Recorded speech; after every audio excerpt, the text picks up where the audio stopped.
Are we ready? Online, everything is okay? Cool. Well, thank you so much for being here again with us. It's been a week since the last conference that we had in Strasbourg, where we raised deeply concerns about what was planned to be happening in the Parliament, specifically the decision of the Bureau of the leaders of the Parliament to strip pretty much the staff, our assistants, and ourselves, as directly elected by the European citizens, all these people to be stripped of their fundamental rights. The right to work, the right to decide as they want, to do with their own bodies, and nevertheless, in our case, the right that we have and the parliamentarian immunities that we have as elected by the people, not to be influenced in any way when we do our mandate. So each one of us who are present here, and many of us are at home supporting us. You know, we have this pandemic situation, you know, a lot of us, because of all these measures, are at home, but they are all behind us. So we are again here today to express exactly what happened. Each one of us is going to present from their perspective what happened during this week in the Parliament and what is the plan going forward. I have to my left my colleague from Italy, Francesca Donata, my colleague from Germany, Christina Anderson, another colleague from the similar group, and on to my right, I have my colleague from Croatia, Ivan Sinčić, right? And another colleague from Croatia, Kulačić, right? Do I pronounce it correct? Right now, not.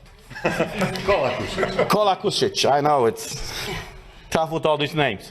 But the funny part is we are on the same side from different countries, and we support exactly the same thing, the respect for fundamental rights of every person working for the Parliament and of every European citizen.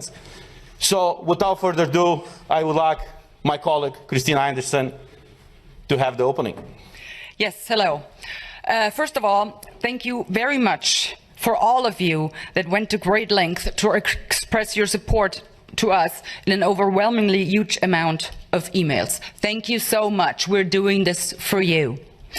All through Europe, governments have gone through great length to get people vaccinated. We were promised the vaccinations will be a game changer and it will restore our freedom. Turns out none of that was true. It does not render you immune. You can still contract the virus and you can still be infectious. The only thing this vaccine did for sure was to spill billions and billions of dollars in the pockets of pharmaceutical companies. I voted against the digital green certificate back in April. Unfortunately, it was adopted nonetheless.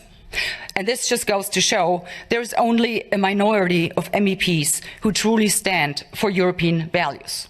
The majority of MEPs, for whatever reasons unbeknown to me, obviously support oppression of the people while claiming shamelessly to do it for the people's own good.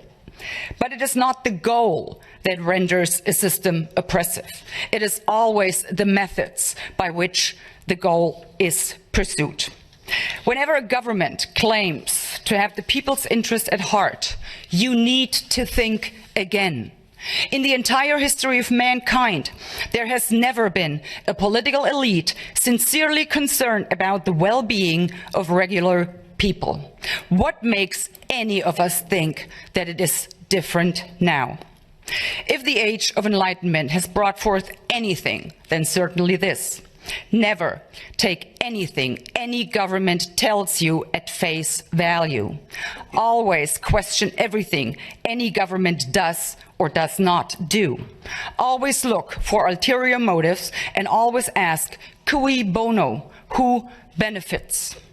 Whenever a political elite pushes an agenda this hard and resorts to extortion and manipulation to get their way, you can almost always be sure your benefit is definitely not what they had at heart.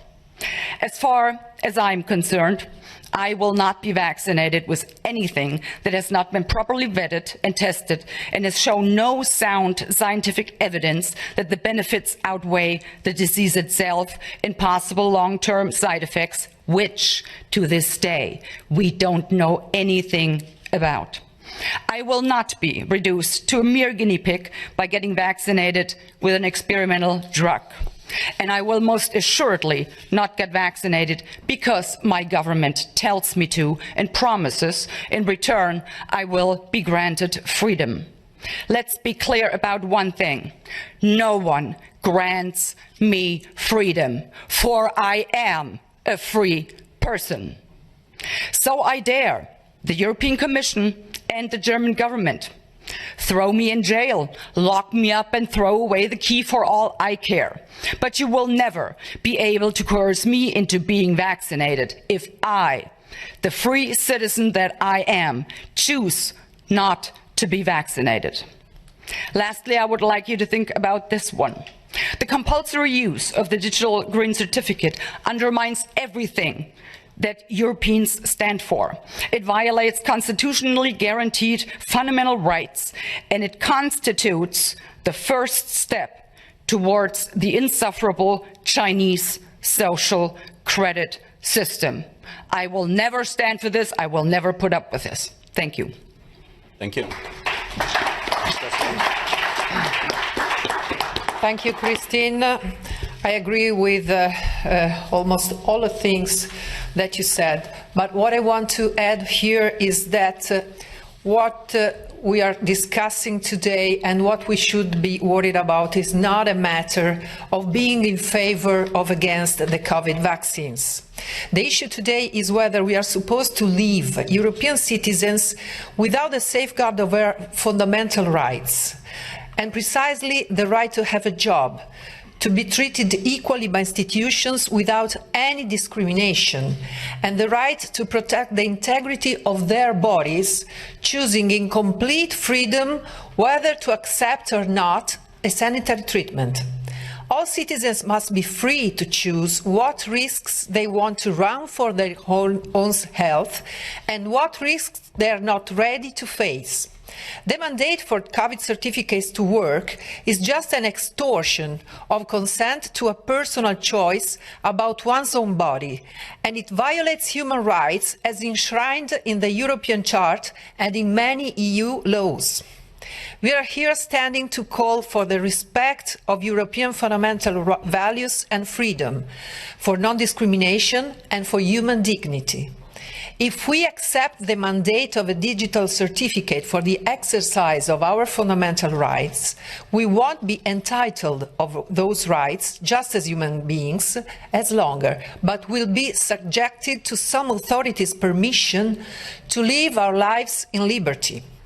Is this the model of society we want to live in? Is this the Europe that we were elected to represent? Are human rights optional according to our fundamental values? My answer is no, no, no. We received our mandate directly by European citizens, and we owe total respect to them above any other private or public subject. No one, no intermediate body is legitimated to prevent us from exercising our mandate unless we commit a crime and the whole Parliament decides to revoke our diplomatic immunity that the treaties grant us. The Parliament Bureau can't violate our MEPs' guarantees for any reason, and it can't rip off EU workers' rights as well. We'll defend our rights and your rights by all means, from legal to political to physical. It's no more time for fear and hesitance. Today, it's high time to be courageous and united. That's what we are. Thank you.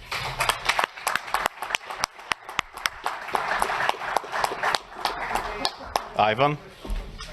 Thank you very much, my dear colleagues. Yet again, this week we are here to say no to discrimination and no to segregation. We are here to defend fundamental and human rights. I will say it again. Digital green certificate is illogical, it's non-scientific, and it is useless for solving this crisis. On the contrary, it gives people carrying it a false sense of security that they cannot be infected themselves or infect others. More and more scientific data and everyday experience confirms that. DGC is not here about our health. It is about politics. It is about rights. All around Europe, policies have been installed that have stolen people's normal life. Governments are basically blackmailing the citizens more and more. Croatian government openly admits that DGCs are just additional pressure upon those who do not want to take the vaccine for whatever reason. You cannot get your normal life unless you get the DGC. You cannot have your freedoms unless you get the DGC. On the other hand, healthy people are being deprived of their freedoms and constitutional rights. They are not going to stop, my friends. They must be stopped. This is not going to stop by itself. It will spread. It will come to your door. It will blackmail your life, every piece of your life. This is why we continuously say no. We have our unalienable rights. That means that nobody can take them from us. We have international documents such as Oviedo Convention, Nuremberg Code, resolutions of councils of Europe of various type, bioethics conventions, etc. Do these documents mean nothing anymore? Haven't they been, at least some of them, ratified in our parliaments? Hasn't that been a golden standard for decades? Yes, it has. What about national constitutions? Do they have no more values? Yes, they do. And we even have some constitutional courts ruling in Europe that show that this is all wrong and that freedoms cannot be taken away, and that the fines that were charged upon the citizens who just wanted to be free from the mandatory nature of all of this, that these fines have to be removed and the money must be returned to these citizens who were fined. These documents and standards I have mentioned are still in power.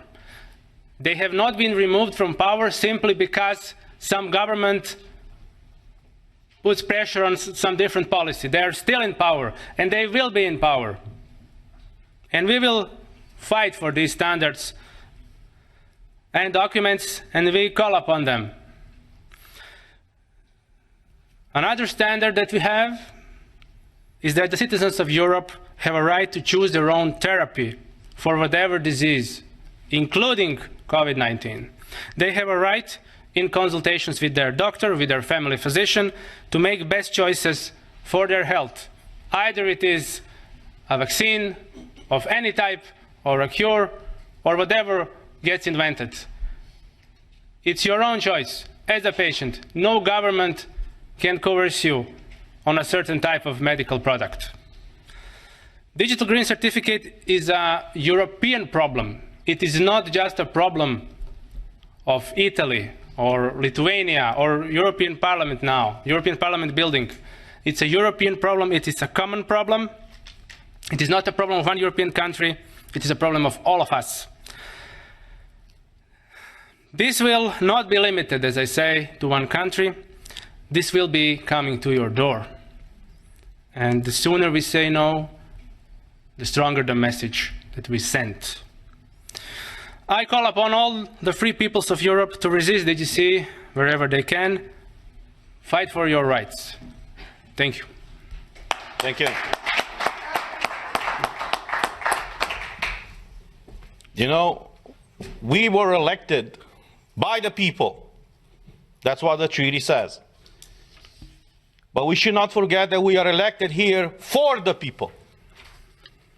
We should have the best interests of people in mind, because that is the reason why they elected us here in the European Parliament. All these leaders of the European Parliament, they like to praise themselves every time when they go in a press conference to say that this is the most democratic institution of the European Union. The question to them is really so? Have you told these people in the Parliament, when you decided to strip their fundamental rights, why you have done it. You see, we have all these treaties, as my colleague said, that no medical treatment should be imposed on you unless you decide about it freely and under informed consent. Now, clearly what they do right now to condition the access in the parliament to have this green certificate is violating this freedom of people to choose what do they want to be vaccinated with or tested with. But there's the other aspect. And the question that I address not only to you in the parliament, but to every European citizen, to ask your own government. Were you properly informed about what is going on? Because we had a lot of debates at the beginning of this year in the parliament where we demanded full access to the contracts signed between these companies that produce the vaccines and the European Union.